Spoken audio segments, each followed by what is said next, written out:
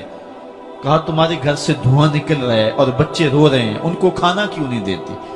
کہنے لگی عمر کی جان کو رو رہی. عمر کے پاؤں تلے سے زمین نکل گئی. کہا کیا ہوا؟ کہا 3 دن سے ہمارے ہاں کھانے کے لیے کچھ نہیں ہے. روزانہ بچے روتے ہیں اور میں ہنڈیا کے اندر پتھر ڈال کر کے نیچے سے آگ ڈالتی رہتی ہوں کہ بچے انتظار کر کر کے سو جائیں گے. کم بخت سو بھی نہیں رہے اور وہ پتھر پکیں گے بھی کیا, اور میں عمر کی جان کو رو رہی ہوں. حضرت عمر کا کلیجہ دہلنے لگا. فوراً پلٹے واپس بیت المال میں آئے, گھی کا ایک کنستر لیا, آٹے کی بوری لی, مرچ مسالہ جات بہت کچھ اٹھایا, اپنے کندھے پہ رکھا, بوری اپنی کمر پہ لا دی. عمر بیت المال سے نکلے تو آپ کے خادم اسلم نے دیکھ لیا, آگے بڑھا, کہا میرے آقا میں اٹھاتا ہوں.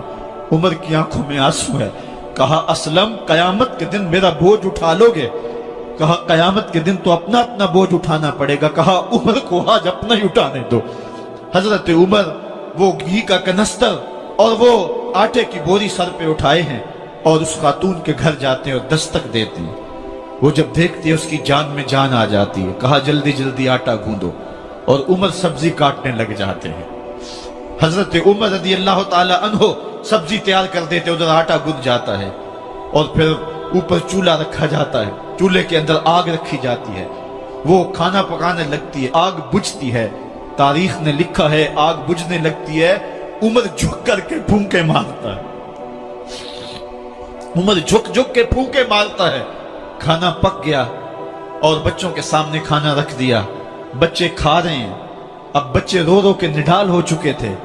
حضرت عمر اپنے ہاتھوں کو اور اپنے گھٹنوں کو اور اپنے پاؤں کو زمین پہ لگا کے, جس طرح بکری کا بچہ چلتا ہے ویڑے کے اندر, کبھی ادھر چلتے ہیں کبھی ادھر چلتے ہیں, تاکہ بچے مجھے دیکھ کے خوش ہوں اور دل میں کہتے عمر جتنا رلایا ہے اب اتنا ہنسانا بھی پڑے گا. تو کبھی عمر امیر المومنین, یہ میں کسی آج کے جو ہے وہ لوگوں کے ووٹوں پہ منتخب ہونے والے حکمران کی کہانی نہیں سنا رہا, میں اس عمر کی کہانی سنا رہا ہوں جو 23 لاکھ مربع میل کا حکمران ہے, آدھی دنیا کا بادشاہ ہے. حضرت عمر جو ہے جس طرح بکری کا بچہ چلتا ہے اس طرح اپنے ہاتھ اور اپنے گھٹنے زمین پہ ٹیک کر کے جو ہے وہ اس طرح چلتے ہیں.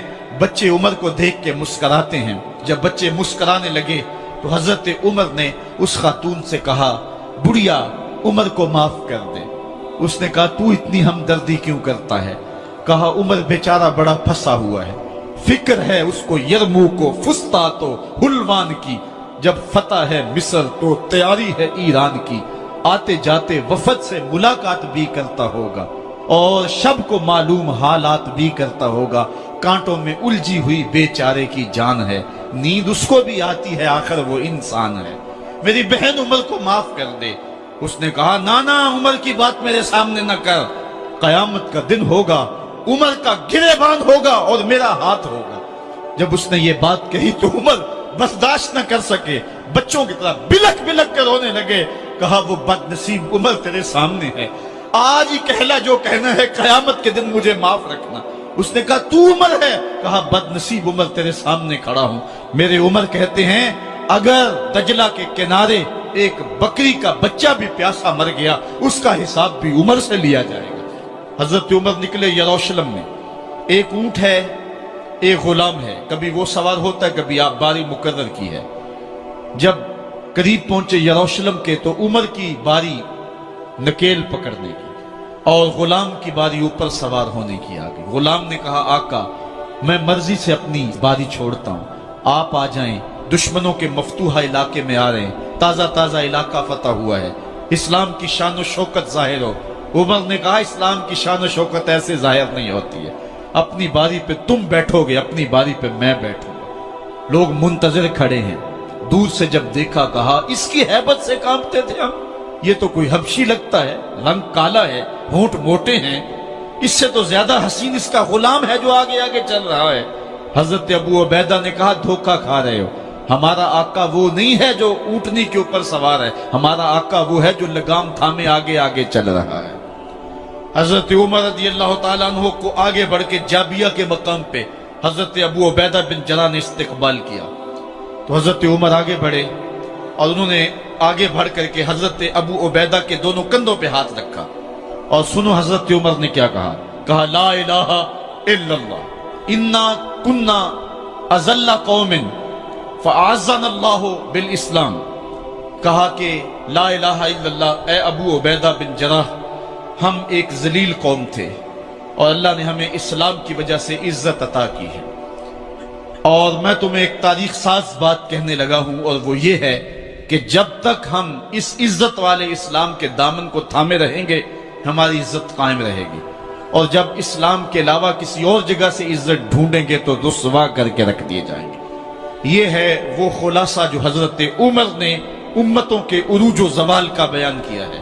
اس امت کو جو خیرات ملی ہے تخت و تاج کی، وہ پینٹاگون سے نہیں ملی، وہ واشنگٹن سے نہیں ملی، وہ وائٹ ہاؤس سے نہیں ملی، وہ محمد عربی کے جوڑوں کا صدقہ ملی ہے. اس لیے جب ہم نے اسلام سے انحراف کیا، پاکستان حاصل کیا گیا تھا. پاکستان کا مطلب کیا؟ لا الہ الا اللہ. ہم نے اس نعرے کو چھوڑ دیا ہوا ہے، ہم نے انحراف کر دیا ہے. آج ہماری نظریں مغرب کی طرف لگی ہے کہ تخت و تاج اس سے نصیب ہوتے ہیں، اور دنیا کے اوپر ہم رسوا ہو کے رہ گئے. ہماری پستی، ہماری زبوحالی، ہماری ذلت کا سبب یہ ہے کہ جس جگہ سے ہمیں عزت ملی تھی ہم نے وہ مرکز ہی چھوڑ دیا ہے. اس مرکز حیات کو، اس مرکز زندگی کو، اس مرکز عزت کو ہم نے چھوڑ دیا ہے، اور دنیا کے اوپر ہم رسوا ہو رہے ہیں. انہی حضرت عمر کی کہانی ہے. وادی تہامہ سے گزر رہے تھے کہ بچوں کی طرح بلک بلک کے رونے لگے. کہا عمر جوان آدمی ہو اور بچوں کی طرح بلک کے رو رہے ہو. کہا تم نہیں جانتے، مجھے بچپن کی کہانی یاد آ گئی. کہا کیا کہانی ہے؟ کہا یہی عرض تہامہ تھی. میرے باپ خطاب نے مجھے 5 اونٹ دیے تھے. کہا انہیں لائن میں کھڑا کرو سیدھا. میں آگے والا سیدھا کرتا تھا، پیچھے والا ٹیڑھا ہو جاتا، پیچھے والا سیدھا کرتا، آگے والا ٹیڑھا ہو جاتا. میرے باپ خطاب نے مجھے بڑا مارا. کہا ایک عرب کے بیٹے ہو کہ تم سے 5 اونٹ لائن میں کھڑے نہیں ہوتے؟ کہا ایک زمانہ عمر پہ وہ تھا کہ اس سے 5 اونٹ لائن میں کھڑے نہیں ہوتے تھے، اور آج شرق سے لے کر غرب تک 23 لاکھ مربع میل کی حکمرانی اور انسان بھی لائن میں کھڑے ہیں. یہ محمد عربی کے جوڑوں کا صدقہ نہیں ہے تو اور کیا ہے؟ عمر سے تو 5 اونٹ لائن میں کھڑے نہیں ہوتے. چل دائے صدا لنگے پنج تن دے گرانے دا ونڈ دائے خدا صدقہ حسنین دے نانے دا. تم کے در سے مانگ لے جو کچھ بھی جی کرے، مالک سبھی جہان کے آلے رسول ہے. آ جاوے کوئی منگتا، پنج تن دے دوارے تے. آ جاوے کوئی منگتا، پنج تن دے دوارے تے. سو رب دی بنا دیں دے سلطان زمانے دا ونڈ دائے خدا صدقہ حسنین دے نانے دا. خیرات وی پاندے نے نال کر دے دعاواں وی. خیرات وی پاندے نے بے دم یہی تو پانچ ہے مقصود کائنات. خیر النساء حسین حسن مصطفیٰ علی. خیرات وی پاندے نے نال کر دے دعاواں وی. خالی نہ روے دامن، کسے اپنے بیگانے